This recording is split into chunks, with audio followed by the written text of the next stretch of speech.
Vamos começar com Gênesis capítulo 2, versos 2 e 3. Primeiro livro da Bíblia, Gênesis 2, 2 e 3. Essas nossas próximas duas lições falarão sobre o sábado, que é o quarto mandamento da lei de Deus, lei essa que nós já estudamos também. Vou ler a partir do versículo 1, Gênesis capítulo 2, 1, 2 e 3. Assim foram concluídos o céu e a terra com todo o seu exército. Deus concluiu no sétimo dia a obra que fizera. E no sétimo dia descansou, depois de toda a obra que fizera. Verso 3. Deus abençoou o sétimo dia e o santificou. Por quê? Pois nele descansou depois de toda a sua obra de criação. É claro que Deus não estava cansado. E é claro que ele não precisava criar um sétimo dia na semana. Mas ele o fez e neste sétimo dia ele descansou. E por ele ter descansado, provavelmente para dar a cada um de nós o exemplo, ele abençoou e santificou esse dia. Em Êxodo capítulo 20, verso 10.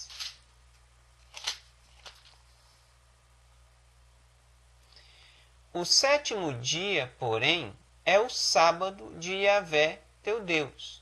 Não farás nenhum trabalho, nem tu, nem teu filho, nem tua filha, nem teu escravo, nem tua escrava, nem teu animal, nem o estrangeiro que está em tuas portas. Veja que o versículo é muito claro quando diz que o sétimo dia é o sábado. O sétimo dia citado lá em Gênesis, que Deus abençoou e santificou, pois nele havia descansado de toda a sua obra de criação, é o sábado. Em Marcos capítulo 2, lá no Novo Testamento, Marcos capítulo 2, verso 27. O sábado foi feito para o homem, e não o homem para o sábado. Ou seja, o sábado deve ser desfrutado pelo homem. O ser humano tem o privilégio de ter o sábado para fazer benefício aos outros, para ser beneficiado pelo descanso. Então o sábado não é para ser um fardo, como o faziam os fariseus aqui na época de Cristo. Nosso próximo texto é Lucas 4,16. Lucas 4,16.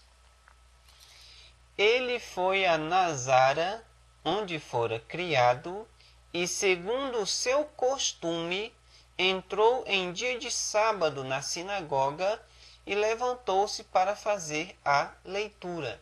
Aqui existem algumas coisas muito interessantes. Primeiro, Cristo, depois de muito tempo, havia retornado à cidade de Nazaré. A minha tradução aqui diz Nazara, onde fora criado. Ele havia sido criado em Nazaré, e havia saído depois de viagem, e depois de um bom tempo ele retornou. Segundo o seu costume, ele entrou em dia de sábado na sinagoga e levantou-se para fazer a leitura. Dizia, mas Cristo era judeu, ele tinha que ir na sinagoga. Eu ouvi de um amigo uma vez um argumento que dizia o seguinte, olha, Cristo ele veio para quebrar paradigmas. Concordo.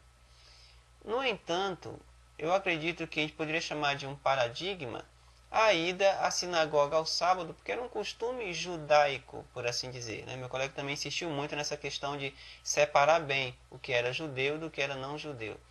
Então, se ele veio quebrar paradigmas, e a quebra de paradigmas geralmente traz um choque na sociedade que adotava esses paradigmas, por que ele não deixou o costume dele, que era de ir à sinagoga?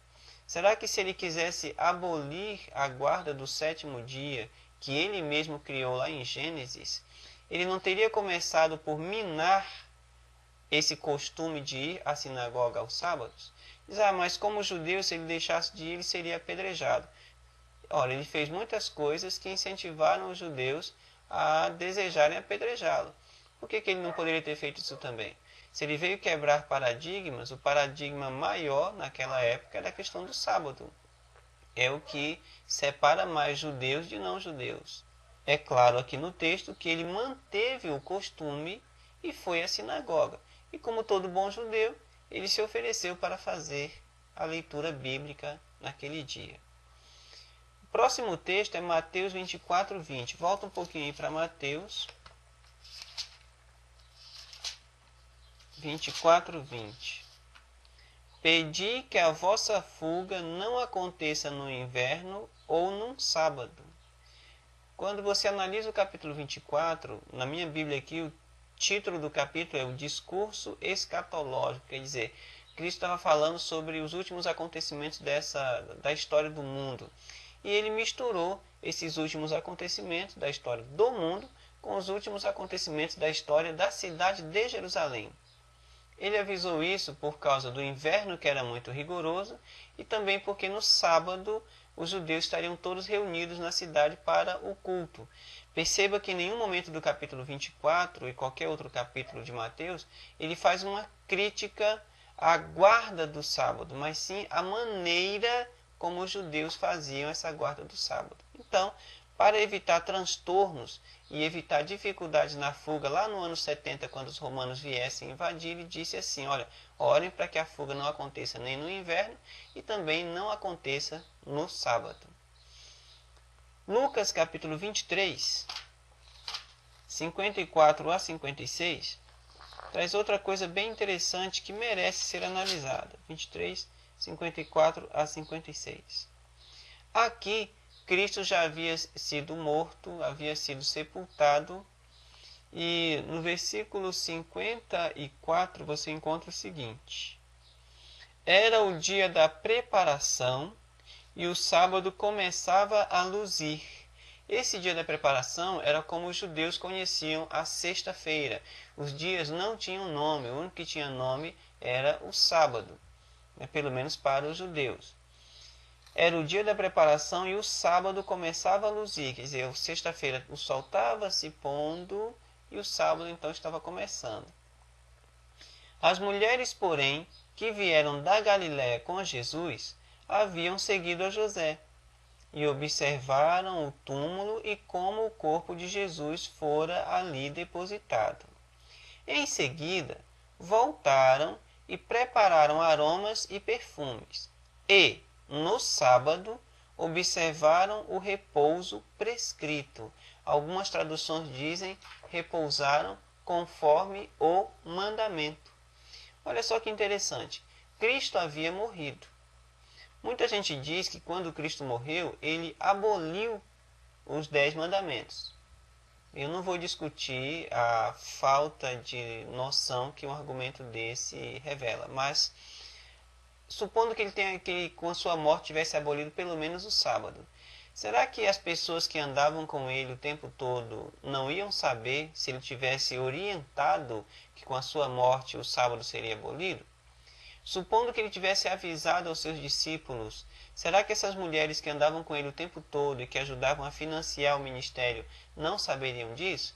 Então, por que após a morte dele, elas prepararam todo o material para embalsamar o corpo? Elas certamente nutriam um grande carinho, um grande afeto por ele. Porque mesmo depois de preparar todas as especiarias, elas não concluíram o serviço só porque era sábado. Se ele veio para quebrar paradigmas, será que ele não teria orientado os discípulos dele a cuidarem do corpo dele depois da morte, mesmo durante as horas sabáticas? Bem, de qualquer forma o texto é claro.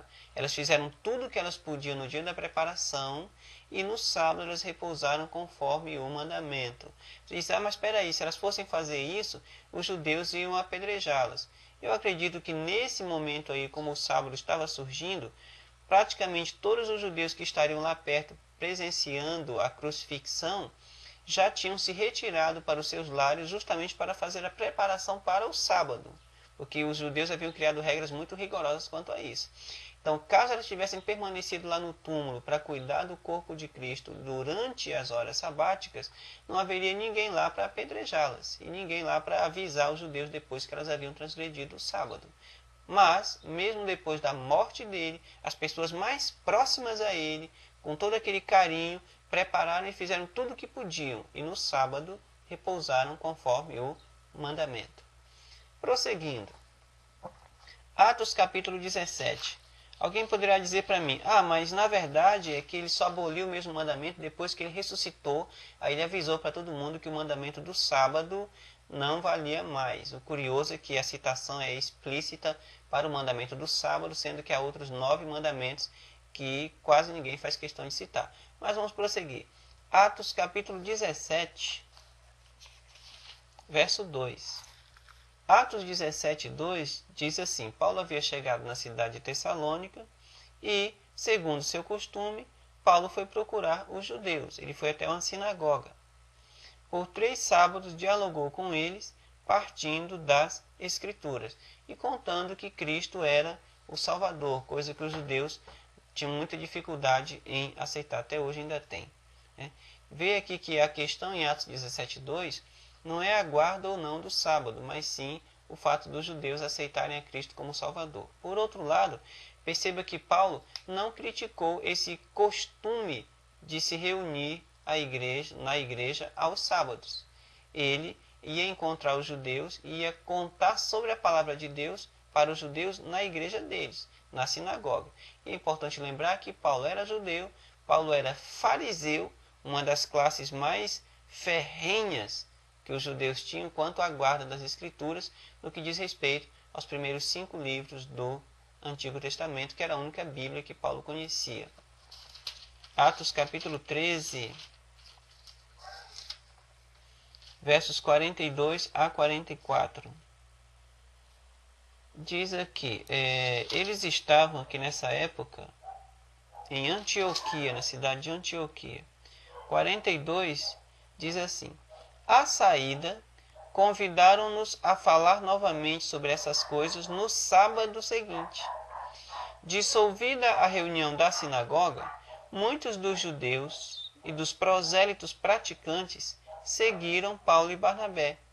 E estes, entretendo-se com eles, persuadiram-nos a que perseverassem na graça de Deus. Verso 44. No sábado seguinte, quase toda a cidade reuniu-se para ouvir a palavra de Deus. Veja só, Paulo, aqui em Antioquia, ele também manteve esse costume. Ele encontrava os judeus na sinagoga aos sábados. E o interessante é lembrar que Antioquia não era uma cidade judia.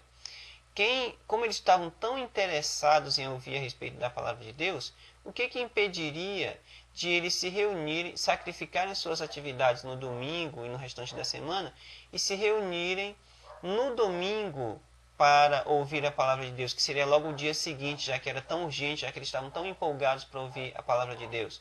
Será que eles, como trabalhadores, chefes de família, não poderiam se dar ao luxo de sacrificar suas atividades no domingo para ouvir a palavra de Deus? Se o sábado tivesse sido abolido e algum outro dia, tipo o domingo, tivesse sido colocado no lugar, será que Paulo também não seria o primeiro a sugerir que ele se reunisse no domingo para ouvir a palavra de Deus?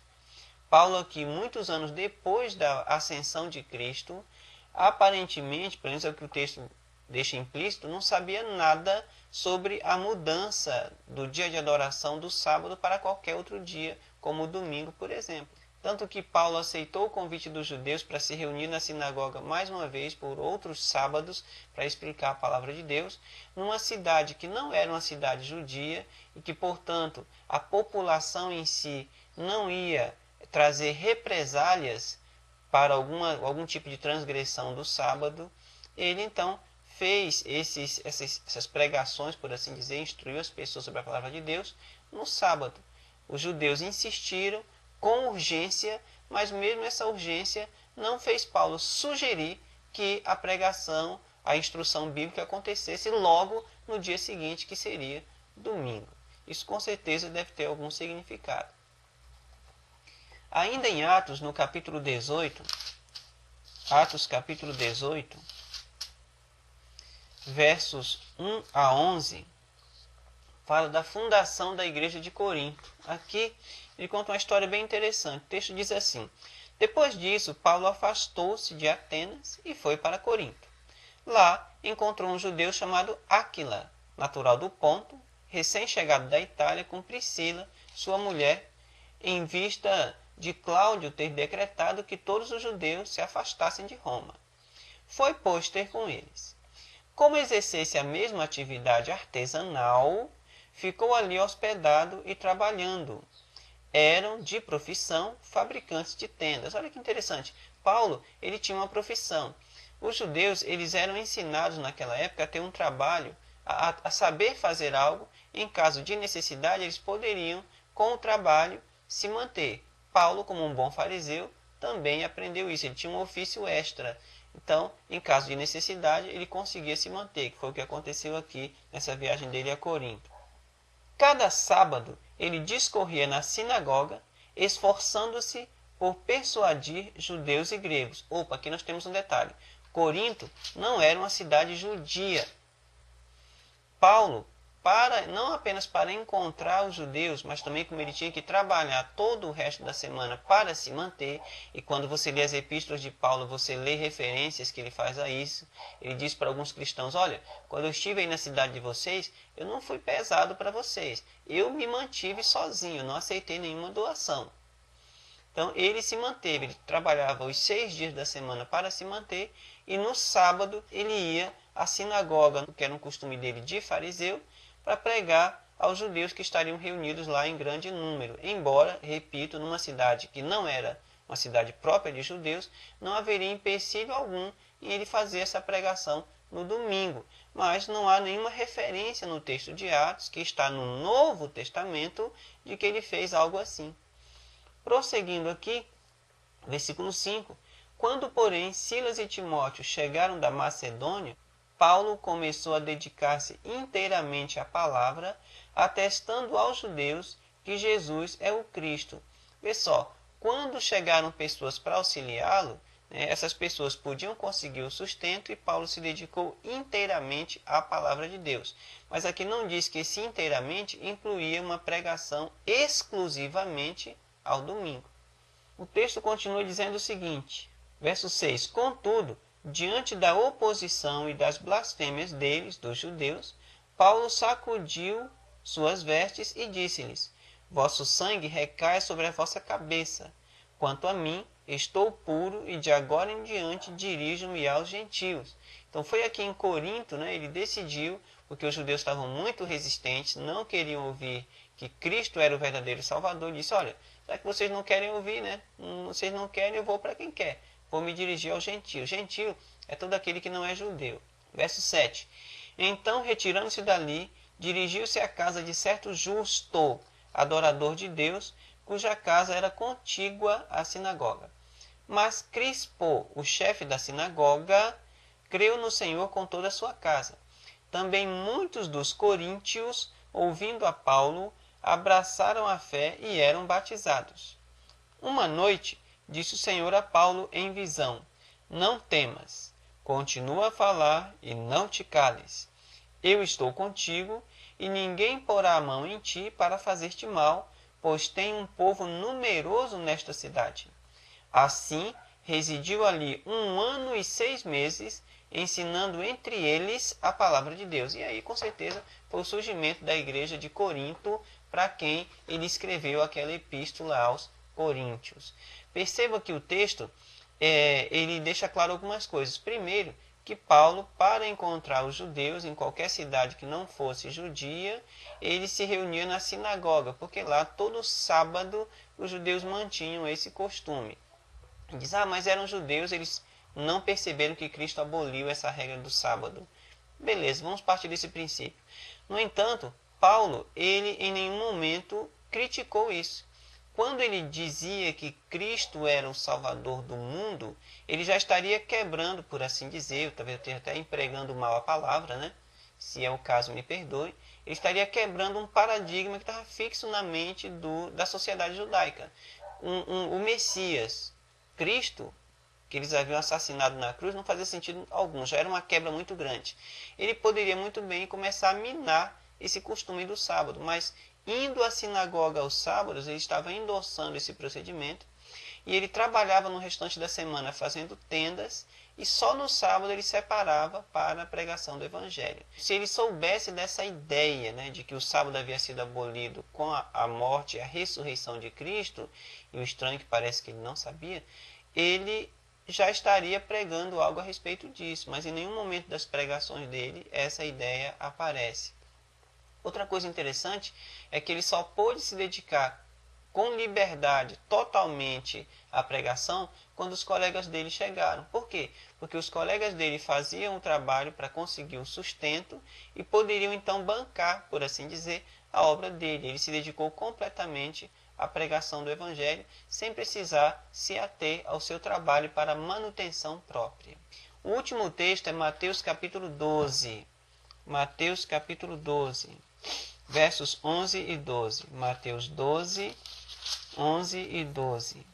Jesus respondeu: Quem haverá dentre vós que, tendo uma só ovelha, e caindo ela numa cova em dia de sábado, não vai apanhá-la e tirá-la dali? Ora, um homem vale muito mais do que uma ovelha. Logo, é lícito fazer o bem aos sábados. Se você analisa o contexto desse versículo, você vai ver que aí Cristo havia feito uma cura, e essa cura aconteceu no sábado. O interessante é que muitas curas dele aconteceram no sábado, e talvez isso tenha sido proposital. Os judeus reclamaram dele ter feito essa cura no sábado. Se você analisar os textos que vêm antes e os que vêm depois, você vai ver que em nenhum momento Cristo disse que o sábado não deveria ser guardado. Mas se ele dissesse isso, ele seria apedrejado. Meu amigo, se ele chegou a dizer para os judeus que ele, que parecia um ser humano, era Deus em pessoa, ele diz: olha, eu sou. E os judeus quase que matavam ele a pedrada, né? O que mal faria ele dizer para os judeus na cara que o sábado ia ser abolido assim que ele morresse? Era uma ofensa muito maior para os judeus ele dizer que ele era Deus em pessoa. Era uma blasfêmia assim tão grande que ele quase que foi apedrejado. Só não foi porque ele escapou. Ele com certeza teria dito aos judeus que o sábado ia ser abolido quando ele ressuscitasse. Mas ele não disse.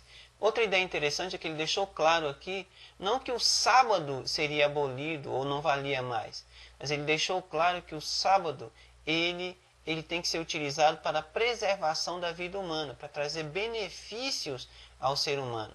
O sábado é um dia que você deve separar para trazer benefício às outras pessoas. Mas todo dia é dia de fazer bem às pessoas. Concordo plenamente com isso. Mas, pelo menos aqui no Distrito Federal, e eu acho que em todas as cidades um pouquinho mais deve ser assim, as pessoas elas mal têm tempo para se conhecer. Aqui, como o trabalho das pessoas geralmente é longe, algumas pessoas acordam 3, 4 da manhã para poder chegar lá no plano piloto, que é longe pra caramba. Elas levantam às 3 da manhã para pegar o ônibus lá pelas 4h30, 5, para chegar lá quase atrasado às 7 para começar o trabalho. Agora imagina o retorno como é que é para você que pega ônibus, e mesmo para você que tem carro, que o trânsito é terrível, chega em casa lá pelas 9, 10, 11 da noite. Só dá tempo de comer alguma coisa e tentar dormir para levantar de madrugada de novo. Talvez você que mora no interior, que tem um pouquinho mais de tempo, que conversa com seu vizinho, que dá uma passeada na rua, você pode ter até esse tempo. Meus parabéns se com você acontece isso, né? Quem dera eu consiga chegar nesse nível também. Mas para a maioria das pessoas, elas não têm tempo para pensar no próximo, porque o único próximo que elas têm durante a semana é o próprio umbigo. Elas têm que cuidar de si mesmas. Já o sábado é um convite para você parar com essa rotina louca e parar um pouco para pensar não apenas no seu bem-estar, mas também no bem-estar da sua própria família. Muitas vezes a pessoa não tem nem tempo para cuidar da própria família. Não tem tempo para cuidar da esposa, do esposo, para dar um alô, para passear, né? Para cuidar dos filhos. Não tem. Então o sábado é esse momento em que você para pensar no benefício de outra pessoa. Ok? O texto aí é muito claro, Mateus 12, 11 e 12. Quando disse, olha, logo é lícito fazer o bem aos sábados. Tudo que você puder fazer para beneficiar o seu próximo, você deve aproveitar para fazer no dia de sábado. É claro que se você pode fazer benefício às outras pessoas em outro dia, também você deve fazer. Agora, o sábado é um dia separado não apenas para o seu descanso físico, mas também para o seu descanso psicológico, o seu descanso emocional. E uma das melhores maneiras de descansar da nossa rotina louca é separando esse tempo para beneficiar outras pessoas. O que foi que nós aprendemos hoje? Nós aprendemos que Deus criou o mundo em 6 dias e separou o 7º dia para descanso. E a esse 7º dia ele abençoou e santificou, porque ele separou para um propósito especial. Nós aprendemos também que o 7º dia é o sábado, diz Êxodo capítulo 20, verso 10.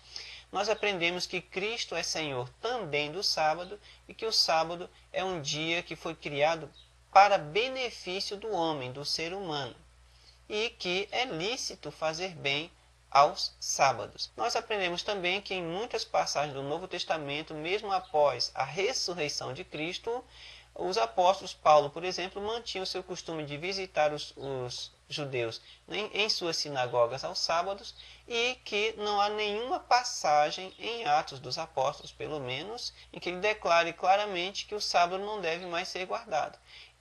Nós vimos, ele falou de muitas ideias que os judeus não gostavam. Uma mais flagrante foi que Cristo era o Salvador do mundo, mas em nenhum momento ele se posicionou contra o costume da guarda do sábado. E isso com certeza tem alguma ideia aí que a gente pode trabalhar e entender com muito carinho.